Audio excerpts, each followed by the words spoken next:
जय श्री राधे कृष्ण। आप सभी का आपके अपने YouTube channel VK Mishra present में बहुत बहुत स्वागत है। आइए आज आप सब सुनेंगे श्रावण मास महात्म्य कथा में 26वें अध्याय की कथा। अब तक आपने पिछले अध्यायों का कथा श्रवण नहीं किया हो तो चैनल पे वीडियो अपलोड है या चैनल पे श्रावण मास महात्म्य कथा के नाम से प्लेलिस्ट बनाया गया है। आप वहां से पिछले अध्यायों का कथा श्रवण कर सकते हैं। इस अध्याय में श्रावण अमावस्या को किए जाने वाले वृष पूजन और कुश ग्रहण का विधान बतलाया गया है। तो आइए सुनते हैं श्रावण मास महात्म्य कथा में 26वें अध्याय की कथा। तो बोलिए प्रेम से भगवान भोलेनाथ की जय, माता पार्वती की जय, सर्वदेवी देवता की जय। ईश्वर बोले कि हे सनत कुमार, श्रावण मास में अमावस्या के दिन जो करणीय है उसको तथा प्रसंगवश जो कुछ अन्य बातें हैं मुझे याद आ गई है उसको मैं आपसे कहता हूँ। पूर्व काल में अनेक प्रकार के महान बल तथा पराक्रम वाले, जगत का विध्वंस करने वाले तथा देवताओं का उत्पीड़न करने वाले दुष्ट दैत्यों के साथ मेरे अनेक युद्ध हुए। मैंने शुभ वृषभ अर्थात नंदी पर आरूढ़ होकर संग्राम किए, किंतु महाशक्तिशाली तथा महापराक्रमी उस वृषभ ने मुझको नहीं छोड़ा। अंधकासुर के साथ युद्ध में तो नंदी का शरीर विदीर्ण हो गया था, उसकी त्वचा कट गई, शरीर से रक्त बहने लगा और उसके प्राण मात्र बचे रह गए थे। फिर भी जब तक मैंने उस दुष्ट का संहार नहीं किया तब तक वह नंदी धैर्य धारण कर मेरा वहन करता रहा। उसकी इस दशा को मैंने जान लिया। उसके बाद उस अंधक का वध करके मैंने प्रसन्न होकर नंदी से कहा कि हे सुव्रत, मैं तुम्हारे इस कृत्य से प्रसन्न हूँ। वर मांगो, तुम्हारे घाव ठीक हो जाएं, तुम बलवान हो जाओ और तुम्हारा पराक्रम तथा रूप पहले से भी बढ़ जाए। इसके अतिरिक्त तुम जो जो वर मांगोगे उसे मैं तुम्हें अवश्य दूंगा। नंदकेश्वर बोले कि हे देव देव, हे महेश्वर, मेरी कोई याचना नहीं है। आप मुझ पर प्रसन्न हैं तो फिर इससे बढ़कर क्या वैभव हो सकता है। तथापि हे भगवान, लोकोपकार के लिए मैं मांग रहा हूँ। हे शिव, आज श्रावण मास की अमावस्या है जिसमें आप मुझ पर प्रसन्न हुए हैं। इस तिथि में गायों सहित उत्तम मिट्टी से निर्मित वृषभों की पूजा करनी चाहिए।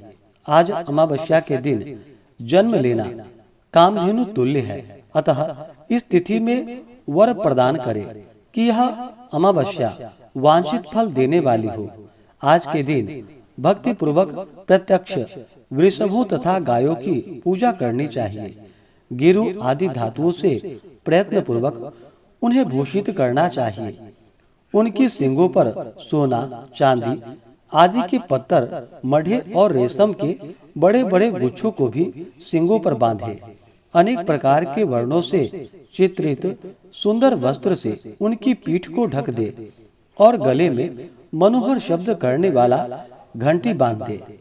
सूर्योदय से लगभग 4 घड़ी बीतने पर गायों को ग्रास से बाहर ले जाकर पुनः सायं वेला में ग्राम में प्रवेश कराए। आहार के रूप में सरसों, तिल की खली आदि अनेक प्रकार का अन्न इस दिन अर्पित करे। जो इस दिन ऐसा करता है उसका गोधन सदा बढ़ता रहता है। जिस घर में गाय ना हो वह शमशान के समान होता है। पंचामृत तथा पंचगव्य दूध के बिना नहीं बनते हैं। गोबर से लेप किए बिना घर पवित्र नहीं होता है। हे सुरोत्तम, जहाँ गोमूत्र से छिड़काव नहीं होता वहाँ चींटी आदि जंतुओं का उपद्रव विद्यमान रहता है। हे महादेव, दूध के बिना भोजन का रस ही क्या है। हे प्रभु, यदि आप मेरे ऊपर प्रसन्न हैं तो इन वरों को तथा अन्य वरों को भी मुझे प्रदान कीजिए। हे सनत कुमार, तब नंदी का यह वचन सुनकर मैं बहुत प्रसन्न हुआ। मैंने कहा कि हे वृष श्रेष्ठ, जो तुमने मांगा है सब हो जाए। हे नंदी, इस दिन का जो अन्य नाम है उसे भी सुनो। जो वृषभ किसी के द्वारा कहीं भी किसी कार्य में प्रयुक्त नहीं किया जाता और तृण खाता हुआ तथा जल पीता हुआ, जो शांति पूर्वक विचरण करता है तथा महान वीर व बलशाली होता है, उसे पोल कहा जाता है। अतः हे नंदी, उसी के नाम से यह दिन पोला नाम वाला होगा। इस दिन अपने इष्ट बंधुओं के साथ महान उत्सव करना चाहिए। हे वत्स, मैंने उस दिन ये श्रेष्ठ वर प्रदान किए थे, अतः लोगों के द्वारा इन श्रेष्ठ दिनों को पोला नाम वाला कहा गया है। इस दिन सभी कामनाओं को पूर्ण करने वाला वृषभों का महान उत्सव करना चाहिए। इसके साथ ही अब मैं इसी तिथि में किए जाने वाले कुश ग्रहण का वर्णन करूंगा। श्रावण मास की अमावस्या के दिन पवित्र होकर कुशों को उखाड़ लाए। वे कुश सदा ताजे होते हैं, उन्हें बार बार प्रयोग में लाना चाहिए। कुश, काश, यव, दुर्वा, उशीर, सकूदक, गेहूं, व्रीहि, मूंज और बलवज, ये 10 दर्भ होते हैं। ब्रह्मा जी के साथ उत्पन्न होने वाले तथा ब्रह्मा जी की इच्छा से प्रकट होने वाले दर्भ मेरे सभी पापों का नाश कीजिए और कल्याणकारक होइए। इस मंत्र का उच्चारण करने के साथ ईशान दिशा में मुख करके होम फट मंत्र के द्वारा एक ही बार में कुश को उखाड़ ले, जिनके अग्रभाग टूटे ना हो और तथा शुष्क न हो।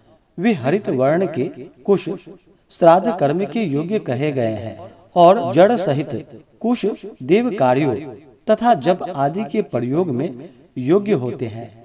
7 पत्तों वाले कुश देव कार्य में तथा पितृ कार्य के लिए श्रेष्ठ होते हैं। मूल रहित तथा गर्भयुक्त अग्रभाग वाले तथा 10 अंगुल प्रमाण वाले 2 दर्भ पवित्रक के लिए उपयुक्त होते हैं। ब्राह्मण के लिए 4 कुश पत्रों का पवित्रक बताया गया है और अन्य वर्णों के लिए कर्मशः 3, 2 और 1 दर्भ का पवित्रक कहा गया है, अथवा सभी वर्णों के लिए 2 दर्भों का ग्रंथि युक्त पवित्रक होता है। यह पवित्रक धारण करने के लिए होता है। इसे मैंने आपको बता दिया। उत्पवन हेतु सभी के लिए 2 दर्भ उपयुक्त होते हैं। 50 दर्भों से ब्रह्मा और 25 दर्भों से विष्टर बनाना चाहिए। आचमन के समय हाथ से पवित्रक को नहीं निकालना चाहिए। विकीर के लिए, पिंड देने के लिए तथा अग्नवकरण करने के साथ और पाद्य देने के पश्चात पवित्रक का त्याग कर देना चाहिए।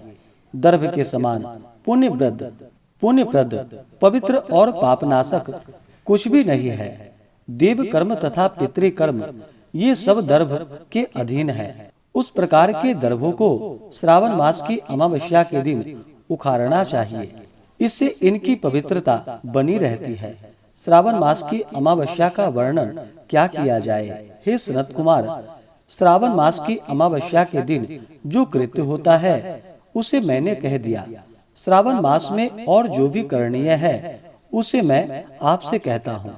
इस प्रकार से श्री स्कंद पुराण के अंतर्गत ईश्वर सनत कुमार संवाद में श्रावण मास महात्म्य कथा में अमावस्या के दिन वृषभ पूजन कुश ग्रहण नामक 26वां अध्याय पूर्ण हुआ। तो बोलिए प्रेम से भगवान भोलेनाथ की जय, माता पार्वती की जय, सर्व देवी देवता की जय। इसी प्रकार से अगर आप सब आगे के अध्यायों को सुनना चाहते हो, चैनल पे अगर आप पहली बार आए हैं तो चैनल को लाल बटन दबा करके सब्सक्राइब करें, साथ में बेल आइकन घंटी को दबाएं ताकि आने वाली वीडियो का नोटिफिकेशन आपको समय से मिलता रहे। वीडियो को लाइक करें, शेयर करें। सुखी रहें और स्वस्थ रहें। जय श्री राधे कृष्ण। धन्यवाद।